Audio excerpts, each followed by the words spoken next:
আসসালামু আলাইকুম প্রিয় শিক্ষার্থী বন্ধুরা, আশা করি তোমরা সবাই ভালো আছো, নিরাপদে আছো। আমি তানজিরুল হোসেন রাব্বি, প্রভাষক, ফিনান্স, ব্যাংকিং ও বীমা, কৃষি বিশ্ববিদ্যালয় কলেজ। প্রিয় শিক্ষার্থী বন্ধুরা, তোমরা অবগত আছো যে আমি হিসাব বিজ্ঞান প্রথম পত্র ৪র্থ অধ্যায়, দ্যাট মিনস ট্রায়াল ব্যালেন্স বা রেওয়া মিল সম্পর্কে আলোচনা করতেছিলাম, right? And already we have finished 4 lectures on trial balance. And if you miss those lectures, no problem. In the I button already have come. You can search those lectures in this I button, inshallah. And if you are new in my YouTube channel, please subscribe my channel and hit the notification bell. Then you will be able to get new classes from finance and accounting from Hussain sir, right?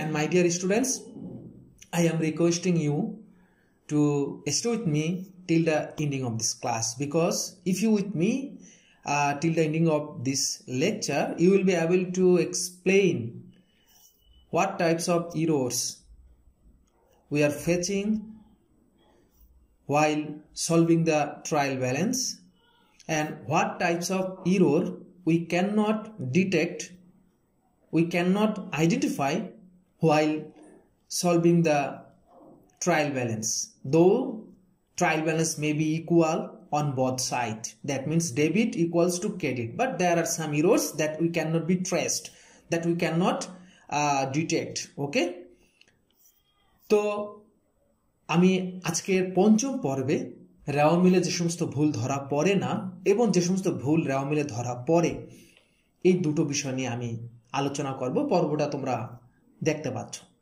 তাহলে শিক্ষার্থী বন্ধুরা, আর দেরি না করে চলো আমরা আজকে আমাদের পঞ্চম পর্ব, যেসব ভুল রেওয়া মিলে ধরা পড়ে না, নীতি কথা বলে বাট বেপরোয়া চলে। প্রিয় শিক্ষার্থী বন্ধুরা, এই পাশে দেখো তোমাদের সামনে চলে এসেছে একটা ছক, যে সমস্ত ভুল রেওয়া মিলে ধরা পড়ে না তাদেরকে মূলত দুটো ভাগে ভাগ করা যায়। একটা হলো ক্লার্কিয়াল ইরোর্স, করণিক ভুল, আর একটা হলো ইরোর্স অফ প্রিন্সিপালস বা নীতিগত ভুল। তো এই দুটো ভুল তোমরা আমাদের এই পাশে আশা করি দেখতে পাচ্ছ, করণিক ভুল আর একটা হলো নীতিগত ভুল। তো এই করণিক ভুলকে আবার 4টা ক্যাটাগরিতে ভাগ করা যায়। ফার্স্ট ওয়ান ইজ বাদ পড়ার ভুল, ইরোর অফ ওমিশন। সেকেন্ড ওয়ান হচ্ছে লেখার ভুল বা টাকার অঙ্কের ভুল, errors of commission or errors of amount. Third one হলো বেদাখিলার ভুল, ইরোর্স অফ মিসপোস্টিং। ফাইনাল হলো পরিপূরক ভুল, কম্পেনসেটিং ইরোর্স। তো এই যে রেওয়া মিলের সকল ভুলগুলো, এগুলো একসাথে মনে রাখার একটা টেকনিক আছে, সেটা হলো তোমরা নিচে দেখতে পাচ্ছ, নীতি কথা বলে বেপরোয়া চলে। তোমরা দেখতে পাচ্ছ একটা লাইন, নীতি কথা বলে বেপরোয়া চলে। আমাদের সমাজে অনেক ব্যক্তি আছে যারা বেপরোয়া চলতেছে, বাট তাদের ভুলগুলো আমরা ধরতে পারতেছি না। কেন ধরতে পারতেছি না? কারণ তারা সমাজে নীতি কথা বলার মুখোশ পরে ছদ্মবেশে চলাফেরা করে। তো এই নীতি কথার ছদ্মবেশে চলার কারণে তাদের ভুলগুলো আড়াল হয়ে যায়, যদিও তারা বেপরোয়া চলে। তো এখন যদি আমরা এটাকে ভাঙাই, তাহলে কি আসলো দেখো। নীতিতে হলো নীতিগত ভুল, নীতিতে হলো নীতিগত ভুল। বতে হলো বাদ পড়ার ভুল, বতে হলো বাদ পড়ার ভুল। লেতে হলো লেখার ভুল বা টাকার অঙ্কের ভুল। বেতে হলো বেদাখিলার ভুল, বেতে হলো বেদাখিলার ভুল। পরতে হলো পরিপূরক ভুল। তাহলে নীতি কথা বলে বেপরোয়া চলে। তারা বেপরোয়া চলাচল করলেও তাদের ভুলগুলো ধরা পড়ে না, কারণ তারা নীতি কথার ছদ্মবেশে মুখোশের আড়ালে সমাজে চলাফেরা করে। ঠিক তেমনি আমরা জানি যে একটা সুস্থ রেওয়া মিলে ডেবিট এবং ক্রেডিট, অর্থাৎ both sides of trial balance must equal with each other. অর্থাৎ রেওয়া মিলের ডেবিট সাইড এবং ক্রেডিট সাইড, দুটো সাইড মিল হবে। বাট ডেবিট সাইড এবং ক্রেডিট সাইড মিল হওয়া মানেই কিন্তু আলটিমেট গাণিতিক শুদ্ধতা না। আমরা জানি রেওয়া মিল তৈরি করার উদ্দেশ্য হলো হিসাবের গাণিতিক শুদ্ধতা, দ্যাট মিন্স হিসাব সমীকরণ A = L + OE এর গাণিতিক শুদ্ধতা যাচাই হয় এই রেওয়া মিলের ডেবিট এবং ক্রেডিট দুটো পাশ সমান হওয়ার মাধ্যমে। বাট রেওয়া মিল মিলে যেতে পারে, তারপরও বেশ কিছু ভুল থেকে যেতে পারে, হয় ডেবিট পাশে অর ক্রেডিট পাশে। আমাদের উদ্দেশ্য হলো এই ভুলগুলোকে আইডেন্টিফাই করা, অর্থাৎ রেওয়া মিলে যে সমস্ত ভুল ধরা পড়ে না, মানে নীতি কথা বলে বেপরোয়া চলে, সেই ভুলগুলোকে আমরা আজকে আইডেন্টিফাই করব। এবং তোমরা জানো আমাদের চতুর্থ অধ্যায়ের কিন্তু দুইটা পার্ট। ফার্স্ট পার্ট হলো রেওয়া মিল তৈরি করা, সেকেন্ড পার্ট হলো রেওয়া মিলের অশুদ্ধি সংশোধন। এই অশুদ্ধি অংশই হলো যে সমস্ত ভুল রেওয়া মিলে ধরা পড়ে না এবং যে সমস্ত ভুল রেওয়া মিলে আমরা উদ্ঘাটন করতে পারি, সেই সমস্ত বিষয় নিয়ে আমি আজকে আলোচনা করার চেষ্টা করব। তাহলে শিক্ষার্থী বন্ধুরা, প্রথমেই আমাদের সামনে চলে আসছে দেখো করণিক ভুল। সাধারণত করণিক ভুল হলো যেসব ভুল হিসাব বিভাগের কর্মকর্তা বা কর্মচারীদের অসাবধানতার কারণে হয়ে থাকে, সেগুলোকে আমরা করণিক ভুল বলি। তো এই করণিক ভুলকে আবার চারটা ভাগে ভাগ করা যায়, যেটা তোমরা দেখেছো, আশা করি তোমরা দেখতে পাচ্ছ সেই চারটা ভুল: বাদ পড়ার ভুল, লেখার ভুল বা টাকার অঙ্কের ভুল, পরিপূরক ভুল এবং বেদাখিলার ভুল। প্রথমে আসো বাদ পড়ার ভুল কি। যখন কোনো লেনদেন হিসাবের বইতে আদৌ লিপিবদ্ধ করা হয় না, বা হিসাবের প্রাথমিক বই মানে জাবেদা থেকে খতিয়ানে নেওয়ার সময় বাদ পড়ে যায়, মানে জাবেদায় হয়তো আমরা হিসাবভুক্ত করেছি, বাট আনফর্চুনেটলি আমরা খতিয়ানে সেটা নেওয়া আমাদের পক্ষে সম্ভব হয় নাই। তোমরা জানো একটা জাবেদায় দুইটা হিসাব থাকে, তার মানে দুইটা খতিয়ানকে সে জেডকে প্রভাবিত করেছে। তো এই ধরনের কোনো লেনদেন পুরোপুরিভাবে খতিয়ানে যদি লিপিবদ্ধকরণ হতে বাদ পড়ে যায়, সেই ধরনের ভুলকে আমরা বলি বাদ পড়ার ভুল।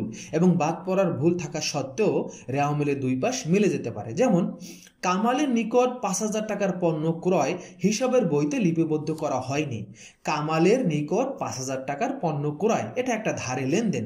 এটা সঠিক জাবেদা হলো ক্রয় হিসাব ডেবিট এবং কামাল প্রদেয় হিসাব ক্রেডিট। বাট এইটা তুমি জাবেদা থেকে খতিয়ানে তুমি লিপিবদ্ধ করনি, তার মানে ডেবিট পাশে আমার ৫,০০০ টাকা কম থাকবে। On the other hand credit পাশ মানে প্রদেয় হিসাবেও আমার ৫,০০০ টাকা কম থাকবে। তার মানে ডেবিট এবং ক্রেডিট দুইটা পাশে তুমি রেওয়া মিলে অন্তর্ভুক্ত করা থেকে বিরত থাকলে ভুলবশত, এটা ভুল, এই ভুল সত্ত্বেও রেওয়া মিল কি হবে, মিলে যাবে। এই ধরনের ভুলের জন্য হিসাবের কোনো পরিবর্তন হয়নি, যার ফলে এই ধরনের ভুল রেওয়া মিলে ধরা পড়বে না। এরপর আসো লেখার ভুল, যাকে আমরা বলি টাকার ভুল, টাকার অঙ্কের ভুল। কোনো লেনদেন হিসাবের বইতে লিপিবদ্ধকরণের সময় প্রকৃত টাকার অঙ্ক থেকে কম বা বেশি লেখা হলে তাকে টাকার ভুল বলে বা লেখার অঙ্কের ভুল বলে। যেমন আসাদের নিকট ৫,০০০ টাকার পণ্য ক্রয়, সঠিক জাবেদা হবে ক্রয় হিসাব ডেবিট ৫,০০০, প্রদেয় হিসাব আসাদ ক্রেডিট ৫,০০০। বাট লেনদেনটি যদি ক্রয় হিসাব ডেবিট পাশে ৫,০০০ এবং আসাদ হিসাব ক্রেডিট পাশে ৫০০ লেখা হয়, তাহলেও কিন্তু রেওয়া মিলে কোনো প্রভাব পড়বে না, কারণ ডেবিট এবং ক্রেডিট উভয় পাশে ৪,৫০০ টাকা করে কম লেখা হবে।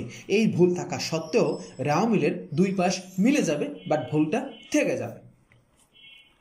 ৩ নাম্বার পরিপূরক ভুল। পরিপূরক ভুল মানে একটা ভুল আর একটা ভুলের পূরণ করে দেয়, অর্থাৎ একটা ভুল আর একটা ভুলের কারণে মিলে যায়। যেমন যখন একটি ভুলের দ্বারা অপর এক বা একাধিক ভুল পূরণ করা হয়, তাকে পরিপূরক ভুল বলে। যেমন কামালের হিসাবে ৫০০ টাকা ডেবিট করার কথা ছিল, কিন্তু সেখানে আমরা ৫০ টাকা ডেবিট করলাম, ফলে কামালের হিসাবে ৪৫০ টাকা কম ডেবিট করা আছে। অন্যদিকে আসাদের হিসাবে ৫০০ টাকা ক্রেডিট করার কথা, সেখানে আমরা ভুলে ৫০ টাকা ক্রেডিট করেছি, তার মানে আসাদের হিসাবেও ৪৫০ টাকা কম ক্রেডিট করা আছে। তার মানে কামালের হিসাবে ৪৫০ টাকা ডেবিট কম, আসাদের হিসাবে ৪৫০ টাকা ক্রেডিট কম, উভয় পাশে অর্থাৎ ডেবিট এবং ক্রেডিট উভয় পাশে ৪৫০ টাকা করে ক্রেডিট কম করা হয়েছে। এইটা সত্ত্বেও, এই ভুল থাকা সত্ত্বেও রেওয়া মিলে কোনো প্রভাব পড়বে না, অর্থাৎ রেওয়া মিলের দুই পাশ মিলে যাবে। বেদাখিলার ভুল মানে একজনের হিসাবে না লিখে তুমি আরেকজনের হিসাবে লিখে দিলা, রহিমের বদলে রহিমার হিসাব লেখলা, ঠিক আছে। এরপর হতে পারে তোমার তানিমের বদলে তানিমার হিসাবে তুমি লিখে ফেললা, জাহানের বদলে জাহানারা হিসাবে তুমি লিখে ফেললা, এই ভুলটা হতে পারে। হিসাবের প্রাথমিক বই মানে জাবেদা হতে খতিয়ানে স্থানান্তর করার সময় ভুলে এক হিসাবের পরিবর্তে অন্যের হিসাবে সঠিক পাশে তুমি লিখলা, অর্থাৎ ডেবিট পাশে লিখলা, কিন্তু নামটা চেঞ্জ করে দিলা। যেমন আসাদের হিসাবে 500 টাকা ডেবিট না করে ভুলে ফাহিমের হিসাবে তুমি 500 টাকা ডেবিট করলা। তার মানে রেওয়ামিলে ডেবিট পাশে কিন্তু 500 টাকাই থাকলো, বাট আইটেমের নাম, হিসাবের নাম আসাদের জায়গায় ফাহিম হয়ে গেল। এই ধরনের ভুলের কারণেও রেওয়ামিলে কোনো প্রভাব পড়বে না, মানে রেওয়ামিলের দুই পাশ মিলে যাবে। তো এইটা হলো আমাদের করণিক ভুল। এই 4টা ভুলকে আমরা বলি করণিক ভুল।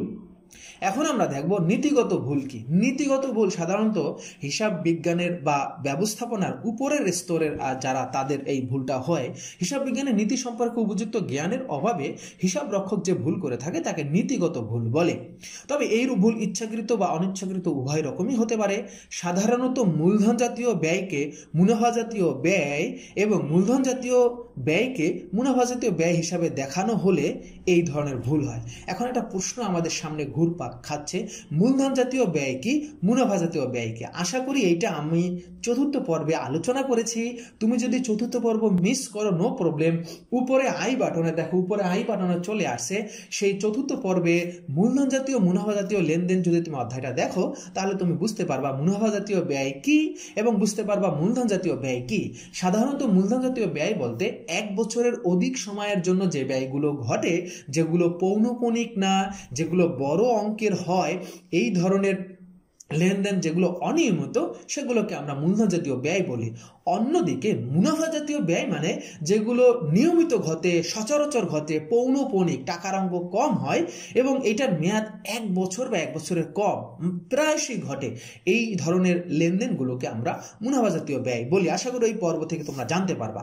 তো নীতিগত ভুল বলতে বোঝাচ্ছে কোনো কারণে মুনাফা জাতীয় ব্যয়কে ভুলে মূলধন জাতীয় ব্যয় হিসাবে কল্পনা করা হলে বা লেখা হলে, অন্যদিকে মূলধন জাতীয় ব্যয়কে যদি ভুলে মুনাফা জাতীয় ব্যয় হিসাবে লিখো তাহলে এই ধরনের ভুলটা হবে, মানে নীতিগত ভুল হবে। যথাযথভাবে সম্পত্তি মূল্যায়ন না করা, সম্পত্তির মূল্যায়ন না করা, বকেয়া দায় বা সন্তোষজনক ঋণ প্রভৃতির হিসাব লিপিবদ্ধ না করা হলে নীতিগত ভুল বলে। যেমন কল কবজার সংস্থাপন ব্যয় 500 টাকা, কল কবজার সংস্থাপন ব্যয় 500 টাকা, এটার সঠিক জাবেদা হবে কল কবজা হিসাব ডেবিট, বাট কল কবজার পরিবর্তে তুমি মজুরি হিসাব ডেবিট করেছো। এই ধরনের ভুলকে বলা হয় নীতিগত ভুল। আর একটা ভুল এরকম হতে পারে, আসবাবপত্র বিক্রয়, আসবাবপত্র ক্রেডিট না করে তুমি বিক্রয় হিসাব ক্রেডিট করেছো, এটাও কিন্তু এক ধরনের নীতিগত ভুল। এই ভুল থাকা সত্ত্বেও রেওয়ামিলের উভয় পাশ মিলে যাবে, কারণ হিসাবের সাইড ঠিক থাকে, বাট আইটেম বা হিসাবের নামে পরিবর্তন হয়ে থাকে। তো এখন আমরা দেখব কি কি ভুল সাধারণত রেওয়ামিলে ধরা পড়ে। হিসাবের প্রাথমিক বই হইতে খতিয়ানের লেখার ভুল, এ ধরনের ভুল বের করা কষ্টসাধ্য। এই ধরনের ভুলগুলো নিচে দেওয়া হলো। যোগফলে ভুল, হিসাবের প্রাথমিক বইয়ের যোগফলে ভুল থাকলে খতিয়ানের সংশ্লিষ্ট হিসাবে যেই ভুলের প্রভাব দেখা দেয়, উদাহরণস্বরূপ বলা যায় বিক্রয় বইয়ের যোগফল ভুল হলে খতিয়ানের বিক্রয় হিসাবে এই ধরনের ভুল অঙ্ক লেখা হবে। যেমন টাকার অঙ্কের ভুল, হিসাবের প্রাথমিক বই হতে খতিয়ানে স্থানান্তরের সময় ভুল অঙ্ক লেখা হতে পারে। যেমন আরিফের নিকট হতে 500 টাকা পেয়ে নগদান বইতে 500 টাকা লেখা হলেও খতিয়ানে আরিফ হিসেবে 50 টাকা লেখা হলো, এই ভুলটা কিন্তু ধরা পড়বে। খতিয়ানে স্থানান্তরের ভুল, হিসাবের প্রাথমিক বই হতে খতিয়ানে স্থানান্তরের সময় লেনদেনের দুটি পক্ষের মধ্যে একটি পক্ষে হয়তো লেখা ঠিক হয়েছে, বাট অন্য পক্ষকে মোটেও লেখা হয়নি, এই ভুলটা কিন্তু রেওয়ামিলে ধরা পড়বে। যোগ বিয়োগের ভুল, খতিয়ানের প্রতিটি হিসাবের জের নির্ণয়ের সময় অথবা রেওয়ামিলে যোগ করার সময় এই ভুল হতে পারে। খতিয়ান হতে জেরগুলো রেওয়ামিলে স্থানান্তরের ভুল, রেওয়ামিল তৈরি করার উদ্দেশ্য যখন খতিয়ানের বিভিন্ন হিসাব হতে জেরগুলো স্থানান্তর হয় তখন এইরূপ ভুল হতে পারে। প্রত্যেকটি প্রতিষ্ঠানের হিসাব রক্ষণের উদ্দেশ্য হলো সঠিক ও নির্ভুল তথ্য উপস্থাপন করা, আর এই উদ্দেশ্য অর্জনের জন্য হিসাব রক্ষণের কাজটি শুরু থেকে মানে সুন্দরভাবে এই কাজটি যাতে হয়, সঠিক ও নির্ভুল তথ্য উপস্থাপনের জন্য বিষয়টি অত্যন্ত জরুরি, তা হলো নির্ভুলভাবে হিসাব রক্ষণ করা। সাধারণত হিসাব রক্ষণগণ সর্বাত্মক প্রচেষ্টা চালান যাতে হিসাব রক্ষণে কোনো ভুল ত্রুটি না থাকে, তথাপি অজ্ঞতার কারণে বেশ কিছু বেখাওয়ালি পানার কারণে কিছু কিছু ভুল হয়। এই ভুলগুলো রেওয়ামিলে ধরা পড়ে এবং এগুলো আমরা সংশোধন করব। সেক্ষেত্রে বন্ধুরা এখন আমরা যে কাজটা করব, এখন আমরা দেখব আমাদের সামনে এই পাশে একটা ছক চলে আসছে, এগুলো কোনটা কোন ধরনের ভুল আমরা এটা এবার আলোচনা করার চেষ্টা করব। আর এইচএসসি 2021 সালের পরীক্ষার্থীদের জন্য এখান থেকে তো একটা প্রশ্ন অবশ্যই আসার সম্ভাবনা 100% বলা যায়। তাহলে শুরু করি। ধারে আসবাবপত্র ক্রয় হিসাবভুক্ত থেকে বাদ পড়েছে, এটা অবশ্যই কি হবে? বাদ পড়ার ভুল, কারণ এটা হিসাবভুক্ত হয়নি। 2, 5,000 টাকার পণ্য ক্রয় 500 টাকা লেখা হয়েছে, তার মানে এটা টাকার অঙ্কের ভুল বা লেখার ভুল। টাকার অঙ্ক কম বা বেশি লেখা হলে সেটাকে টাকার অঙ্কের ভুল বা লেখার ভুল বলে। 3, কামালের নিকট 1000 টাকার পেয়ে কাসেমের হিসাবে ক্রেডিট করা হয়েছে, তার মানে একজনের হিসাব ক্রেডিট না করে ভুলে আর একজনের হিসাব ক্রেডিট করা হয়েছে, এটা বেদাখিলার ভুল। একজনের দাখিলা অন্য জায়গায় দেওয়া হয়েছে। 4, আসিফকে 2000 টাকা পরিশোধ করে 200 টাকা লেখা হয়েছে, অন্যদিকে মালিহাকে 200 টাকা পরিশোধ করে 2000 টাকা লেখা হয়েছে। এইখানে 1800 টাকা ডেবিট পাশেও কম, 1800 টাকা ক্রেডিট পাশেও কম, তার মানে একটা ভুল আর একটা ভুলের পূরণ হয়ে গেছে, এটা হলো পরিপূরক ভুল। 5, ক্রয় বইয়ের যোগফল 500 টাকা কম লেখা হয়েছে, তার মানে লেখার ভুল বা টাকার অঙ্কের ভুল। 6, আসবাবপত্র ক্রয় 4000 টাকা ক্রয় হিসাবে লিপিবদ্ধ হয়েছে, আসবাবপত্র হিসাব ডেবিট হওয়ার কথা ভুলে ক্রয় হিসাবে ডেবিট করা হয়েছে। আসবাবপত্র একটা মূলধন জাতীয় ব্যয়, কিন্তু সেটাকে তুমি ক্রয় বা মুনাফা জাতীয় ব্যয় হিসাবে লিখেছো, তার মানে এটা নীতিগত ভুল। 7, মেশিন সংস্থাপন ব্যয় 2000 টাকা মজুরির ভিতরে অন্তর্ভুক্ত আছে, তার মানে যন্ত্রপাতি হিসাব বা মেশিন হিসাব মূলধন জাতীয় আইটেম, বাট এটাকে তুমি মজুরি বা মুনাফা জাতীয় আইটেমে অন্তর্ভুক্ত করেছো, এটা একটা নীতিগত ভুল। নতুন দালানের চুনকাম খরচ 1500 টাকা মেরামত হিসাবে লিপিবদ্ধ করা হয়েছে। নতুন দালানের চুনকাম খরচ এটা কিন্তু বারে বারে হবে না, একবারই হবে, এটা মূলধন জাতীয় লেনদেন, বাট এটাকে তুমি মেরামত মানে বারে বারে হবে মুনাফা জাতীয় লেনদেনে অন্তর্ভুক্ত করেছে। এখানে যে ভুলটা হয়েছে সেটা হলো নীতিগত ভুল। 9, মালিক কর্তৃক 2500 টাকার পণ্য উত্তোলন যা হিসাবভুক্ত থেকে বাদ পড়েছে, তার মানে হিসাবভুক্ত থেকে বাদ পড়েছে, বাদ পড়ার ভুল। 10, করিমকে বেতন প্রদান ভুলে তার হিসাবে ডেবিট করা হয়েছে। করিমকে বেতন প্রদান এটা বেতন হিসাবে যাওয়ার কথা, বাট তুমি করিম হিসাবে ডেবিট করেছে, তার মানে একটা হিসাবের বদলে আর একটা হিসাবে লিখে দিয়েছো, এটা হলো বেদাখিলার ভুল। তাহলে শিক্ষার্থী বন্ধুরা, আশা করতেছি তোমরা আজকের এই ক্লাসটা থেকে কি কি ভুল রেওয়া মিলে ধরা পড়ে না, নীতিকথা বলে বেপরোয়া চলে, অর্থাৎ বাদ পড়ার ভুল, লেখার ভুল, পরিপূরক ভুল, আর হলো বাদ পড়ার ভুল, লেখার ভুল, পরিপূরক ভুল, আর একটা হলো আমাদের বাদ পড়ার ভুল, লেখার ভুল, বেদাখিলার ভুল, পরিপূরক ভুল, আর একটা হলো নীতিগত ভুল। এই 5টা ভুল আমরা আজকে আলোচনা করার চেষ্টা করেছি, তোমরা বুঝতে পেরেছো। ইনশাল্লাহ নেক্সট পর্বে আমরা যেটা আলোচনা করব সেটা হলো রেওয়া মিলে ভুল থাকলে সেই ভুলটা আমরা কিভাবে সংশোধন করবো, অর্থাৎ ভুল সংশোধনী জাবেদা বা সংশোধনী দাখিলা সম্পর্কে আমরা আলোচনা করবো। দেখো এই পাশে চলে আসছে, ইনশাল্লাহ সেটা সম্পর্কে আমরা নেক্সট ক্লাসে আলোচনা করবো। সেই পর্যন্ত সবাই ভালো থাকো, নিরাপদে থাকো, সুস্থ থাকো। আসসালামু আলাইকুম ওয়া রাহমাতুল্লাহ।